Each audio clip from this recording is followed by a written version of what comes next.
The wind howled through the open fields as old Mr. Carter sat on his creaky wooden porch, sipping his evening tea. The sun had just begun to set, casting long golden shadows over the farmland he had tended to for decades. Life had never been easy, but he had made peace with that long ago. His calloused hands and aching back were reminders of years spent working from sunrise to sunset. He wasn't rich, not by any means, but he had always believed in one thing: kindness. It had been years since that day, but he still remembered it clearly. A cold afternoon, a hungry boy, and a decision made without hesitation. Mr. Carter had been tending to his small vegetable stall at the market when he noticed the child. Barefoot, shivering, and eyes filled with desperation. The boy hesitated near the stall, stealing quick glances at the fresh produce but never stepping forward. Something about the child's expression struck Mr. Carter deeply. He knew that look, the kind of hunger that went beyond just missing a meal. Without thinking twice, he reached into his pocket, pulling out the only spare money he had, $25. It wasn't much, but to the child, it meant everything. "Here," Mr. Carter had said, pressing the money into the boy's trembling hands. "Get yourself some food." The boy's eyes widened, disbelief flickering across his face. I can't take this," he had stammered, but Mr. Carter simply smiled. "You can, and you will. Just promise me one thing: when you get the chance, do something good for someone else." The boy had nodded, tears welling in his eyes, before running off into the bustling streets. That was 25 years ago. Mr. Carter had never seen the boy again, and truthfully, he hadn't expected to. Life moved on, and the small act of kindness became just another memory tucked away in the back of his mind. He never thought much about it, after all. He hadn't done it for a reward. He had done it because, in that moment, it was the right thing to do. But on this particular evening, as he sat on his porch listening to the rustling of the trees, he noticed something unusual. A sleek black car was making its way down the dirt road leading to his farmhouse. It was the kind of car he had only ever seen in magazines, shiny, expensive, and completely out of place in a town like this. He frowned, setting down his cup. Visitors were rare, especially ones arriving in a vehicle that looked like it belonged in a city skyscraper's parking lot. The car came to a slow stop right in front of his home. The door swung open, and out stepped a man dressed in a perfectly tailored suit, his polished shoes crunching against the gravel driveway. He was tall, confident, and had an air of success about him. But there was something else, something familiar in the way he carried himself. Mr. Carter narrowed his eyes, trying to place where he had seen this man before. And then the stranger smiled, a smile filled with warmth, gratitude, and something deeper. "Mr. Carter," the man said, his voice steady but filled with emotion, "it's been a long time." The old farmer remained seated, his mind racing. "I'm sorry, son. Do I know you?" The man let out a soft chuckle, shaking his head in disbelief. "I don't blame you for not remembering, but I remember you. In fact, I've thought about you every single day for the last 25 years. He took a step closer, his eyes glistening under the porch light. "You gave me $25 when I had nothing. And because of that one act of kindness, my entire life changed." Mr. Carter felt his breath hitch. Suddenly, the past wasn't just a distant memory. It was standing right in front of him, in the form of a man who had once been a helpless boy. And then, the man reached into his pocket and pulled out something that made the farmer's heart stop. What happened next? Mr. Carter never could have imagined. Mr. Carter's eyes locked onto the object in the man's hand. It was an old, crumpled $25 bill, worn, creased, and barely holding together. His heart pounded as memories flooded back. The same amount he had given the boy all those years ago. The man exhaled, almost as if he had been holding his breath. "I kept it," he said softly, his fingers gently brushing over the fragile paper. "For 25 years, I carried this with me as a reminder of the day my life changed." Mr. Carter swallowed, still trying to process the moment. "But, who are you?" The man smiled, his eyes filled with gratitude. "My name is James, but back then, I was just a hungry kid trying to survive." He took a step closer, his voice steady yet filled with emotion. "That day, I had lost everything. My parents had died in an accident, and I was left with nothing. I ran away from the foster home they placed me in.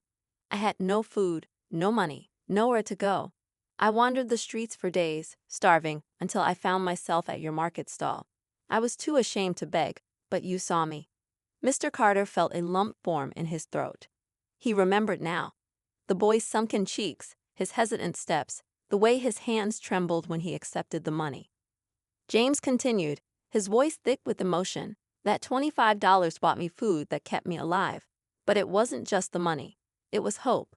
It was the first time in a long time that someone had been kind to me. That moment gave me the strength to keep going. He let out a breath, as if releasing years of emotion. I told myself that one day, if I ever got the chance, I would find you. And now, here I am. The old farmer was speechless. He had never expected anything in return for his kindness. But to see how much it had meant to this man, it was overwhelming. James looked around the farmhouse, his expression shifting slightly. Mr. Carter, tell me, how have you been? The farmer forced a small smile. Oh, same as always. The farm's getting harder to manage, and times aren't what they used to be, but I get by. James nodded, but he could see the truth beneath those words. The house, once sturdy, now had cracks in the walls. The fields, though still tended, showed signs of struggle. He could see it in the farmer's tired eyes, the quiet burden of a life spent working hard, but never quite getting ahead. Something flickered in James's expression, determination. Mr. Carter, he said, his tone shifting. I didn't just come here to say thank you. He reached into his jacket pocket and pulled out a small envelope. I came here because now, it's my turn. The farmer hesitated, staring at the envelope. What's this? James extended it toward him. A gift, to repay what you gave me. Mr. Carter frowned. Son, I didn't do what I did expecting anything back. James nodded. I know, and that's exactly why you deserve it. There was something about the way he said it that made Mr. Carter's hand shake as he took the envelope. Slowly, he opened it. His breath caught in his throat. Inside was a check, a number so large, his mind struggled to comprehend it. More money than he had ever seen in his entire life. His eyes shot up to James, disbelief washing over him. I can't accept this. James smiled. Yes, you can, and you will. His voice softened. You saved my life, Mr. Carter. This is the least I can do. The old farmer shook his head, still overwhelmed. But why so much? James' expression turned serious. Because I know what struggle feels like. And I know that good people like you deserve better. I built my business from nothing, and now I have more than I ever imagined, but none of it would have been possible without you. So please, let me do this. Mr. Carter's hands trembled as he clutched the check. A lifetime of hardship, of barely scraping by, of sacrificing to keep the farm running. And now, in an instant, everything could change. But could he really accept this? Before he could respond, James reached into his pocket once more and pulled out a set of keys. And one more thing, he said, holding them out. There's a brand new truck parked in town with your name on it. I know the old one's been giving you trouble. Mr. Carter's eyes welled with tears. James, this is too much. James shook his head. It's never too much when it's for the man who saved me. The silence between them was thick with emotion. Mr. Carter had spent his whole life giving, never expecting anything in return. And now, here stood the boy he had helped, a man who had turned his life around, now offering him a future he never thought possible. The old farmer swallowed hard. For the first time in a long time, he allowed himself to accept kindness. And just like that, in a world where good deeds were often forgotten, one act of generosity had come full circle. Mr. Carter sat frozen on the porch, his rough fingers gripping the check as if it might vanish. The wind had died down, leaving a stillness in the air, as if even the earth itself was holding its breath. His entire life, he had worked hard, accepted struggle as a part of existence, never expecting anything more than what his own hands could earn. And yet, here he was, being offered more than he ever dreamed of, all because of a single act of kindness from years ago. James watched him closely, his eyes full of warmth and understanding. I know it's a lot to take in, he said softly. "But you deserve this, Mr. Carter. You gave without expecting anything in return. That kind of kindness, it's rare, and it's what changed everything for me." The old farmer swallowed hard, trying to find the right words. His whole life, he had been the one helping others, not the one receiving. It felt strange, almost unnatural, to accept something so grand. But as he looked at James, he realized something. This wasn't just about money or gifts. This was about something bigger. James wasn't just repaying a debt. He was passing forward the kindness that had saved him. And if Mr. Carter refused, he wouldn't just be turning down help. He'd be turning away the very lesson he had taught all those years ago. Slowly, he let out a deep breath. His weathered face softened, and for the first time in years, a weight lifted from his shoulders. He nodded, his voice rough with emotion. "All right, son," he said, a small, grateful smile creeping onto his lips. "I'll accept it." James's face lit up with relief and joy. "Good," he said, his voice shaking slightly, "because I wouldn't take no for an answer anyway." They both laughed, the sound breaking through the heavy emotion that had settled between them. It was the laughter of two souls who had come full circle, connected by fate, kindness, and the simple belief that a small act could change the course of a life. Over the next few weeks, everything began to change for Mr. Carter. The new truck arrived, sturdy and gleaming, replacing the old, rusted one that had barely made it through the past few winters. Repairs were made to the farmhouse, fresh paint on the walls, a new roof to keep the rain out, and a heater that actually worked. For the first time in decades, he didn't have to worry about whether he'd make it through another harsh season. But more than that, something deeper shifted inside him.